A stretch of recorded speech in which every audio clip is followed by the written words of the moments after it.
So students, আমি আজি তোমালোকৰ অনুশীলনী 6.2 question number 4 আৰু 5 টো ডিসকাস কৰিম ঠিক আছে question number 4 টোত আছে যে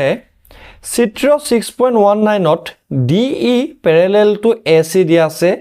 আৰু DF parallel to AE দিয়া আছে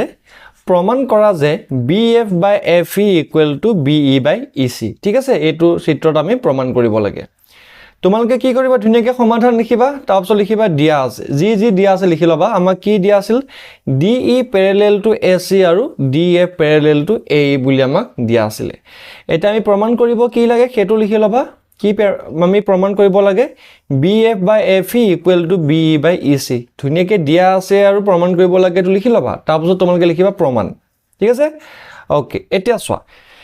যেহেতু DE parallel to AC এটা চোৱাচোন DE কি হৈছে DE হৈছে তোমাৰ এডাল হয়নে আৰু AC কি হৈছে এডাল এই দুডাল তোমাৰ কি বুলি কৈছে parallel মানে সমান্তৰাল বুলি কৈছে ঠিক আছে আৰু গতিকে এটা ট্ৰায়াঙ্গল BAC ত আমি পাও BAC ট্ৰায়াঙ্গল কোনটো BAC ট্ৰায়াঙ্গল হৈছে তোমাৰ এটো এই ৰঙা ট্ৰায়াঙ্গল তোমাৰ কি BAC ট্ৰায়াঙ্গল ঠিক আছে এই ত্ৰিভুজটোত আমি কি ক'ব পাৰো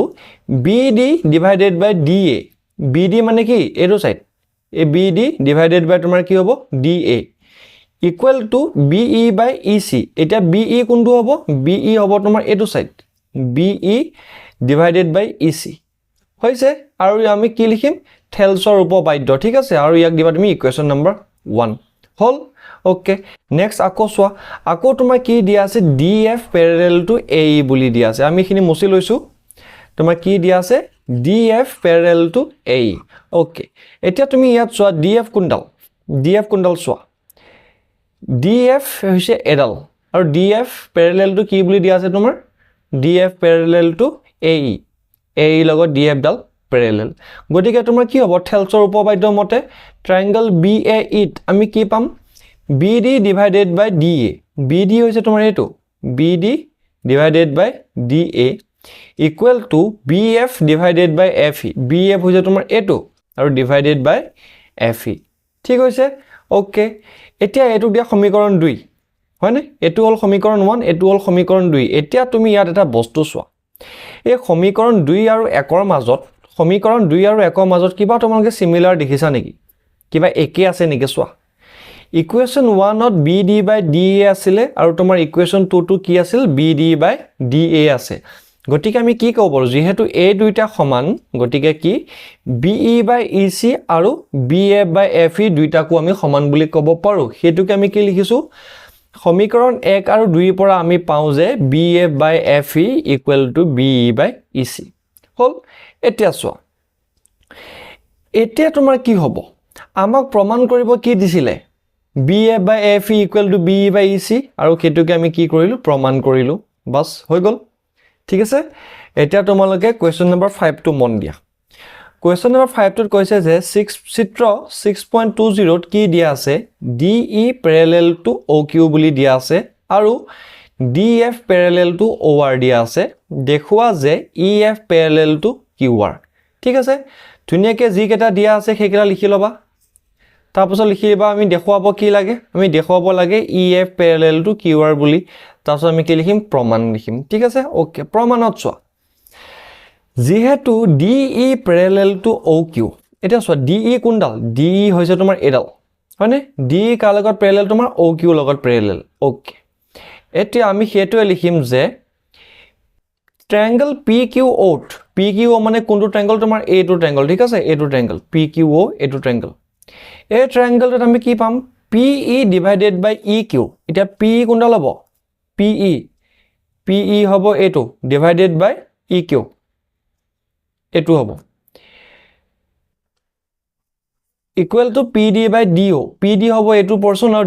DO হ'ব এটো পোৰশন ঠিক আছে সো ধুনিয়াকে এটো আমি লিখি ললো আৰু এটো আমি ইকুৱেশ্যন নম্বৰ 1 দিম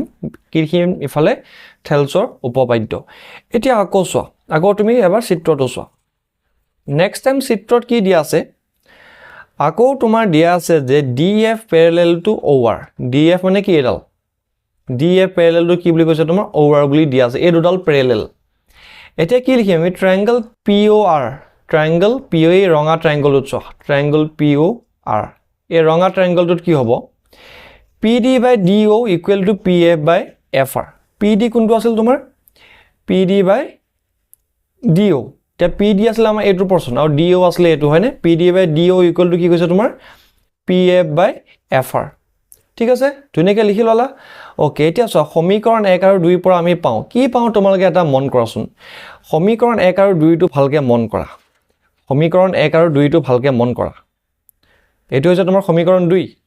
এটো হৈছে তোমাৰ সমীকৰণ 2 ইয়াটো আছে PD by DO ইয়াটো আছে তোমাৰ কি PD by DO গটিকে তুমি কি লিখিব পাৰা PE by EQ equal to PF by FR যেহেতু এই দুইটা ইকুৱেল সো আমি কি কব পাৰো এটোকে সমান বুলি লিখিব পাৰো তাকে আমি লিখিছো যে সমীকৰণ 1 আৰু 2 ৰ পৰা আমি পাওঁ যে PE by EQ equal to PF by FR okay এতিয়া চোৱা মই চিত্ৰটো তাকো কৈছো আকৌ চিত্ৰটো মন কৰা আমি এটা কি পালো PE by EQ হয়নে PE by EQ PE divided by EQ hall PE by EQ তাৰপিছত কি আছে তোমাৰ PF by FR PF by FR হৈছে এতিয়া এইকেটা যদি তোমাৰ সমান হয় আৰু কি আমি কি পাইছিলো যদি এডাল ৰেখায় এটা ত্ৰিভুজৰ দুটা বাহুক একে অনুপাতত ভাগ কৰে তেন্তে ৰেখাডাল তৃতীয় বাহুৰ লগত সমান্তৰাল এটা এই E আৰু F ডাল জয়েন কৰিছে কোনডাল ৰেখায় EF ৰেখায় হয়নে এটা EF ৰেখায় এটোকে আৰু এটোকে তোমাৰ কি কৰিছে সমান অনুপাতত ভাগ কৰিছে গটিকে তোমাৰ এই EF ৰেখাডাল QR ৰেখাৰ লগত কি হ'ব তোমাৰ সমান্তৰাল হৈ যাব এই EF ডাল তোমাৰ QR ৰ লগত কি হৈ যাব সমান্তৰাল হৈ যাব আৰু হেতুকেটো আমি দেখাব লাগে আমি দেখাব লাগে কি আমি দেখাব লাগে যে তোমাৰ এই EF ৰেখাডাল QR ৰ লগত সমান্তৰাল কিয় সমান্তৰাল বিকজ কি ই ত্ৰিভুজটো দুটা বাহু সমান অনুপাতত ভাগ কৰিছে ধুনীয়াকৈ লিখি দিবা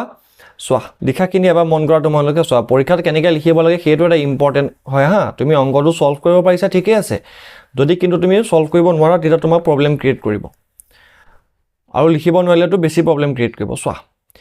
অৰ্থাৎ ট্ৰায়াঙ্গল PQR ৰ PQ আৰু PR দুটা বাহুক EF এ একে অনুপাতত ভাগ কৰে আমি জানো যে যদি এডাল ৰেখায় এটা ত্ৰিভুজৰ দুটা বাহুক একে অনুপাতত ভাগ কৰে তেন্তে ৰেখাডাল তৃতীয় বাহুৰ সমান্তৰাল ঠিক আছে গতিকে তোমাৰ কি হ'ব EF টু QR ৰ লগত প্যাৰেলাল ঠিক আছে EF এ কি কৰিলে PE divided by EQ আৰু PF divided by FR ৰ লগত সমান কৰিলে মানে সেই সাইড দুটাক বাহুকেইটাক কি কৰিলে তোমাৰ সমান অনুপাতত ভাগ কৰিছে আৰু সমান অনুপাতত ভাগ কৰাৰ কাৰণে তোমাৰ কি হ'ব EF আৰু QR কি হ'ব তোমাৰ প্যাৰেলাল হ'ব ঠিক আছে ওকে ষ্টুডেন্টস আজিলৈ ইমানে আমি নেক্সট ক্লাছত ইয়াৰ পিছৰ কোৱেশ্চন ডিসকাস কৰিম থ্যাংক ইউ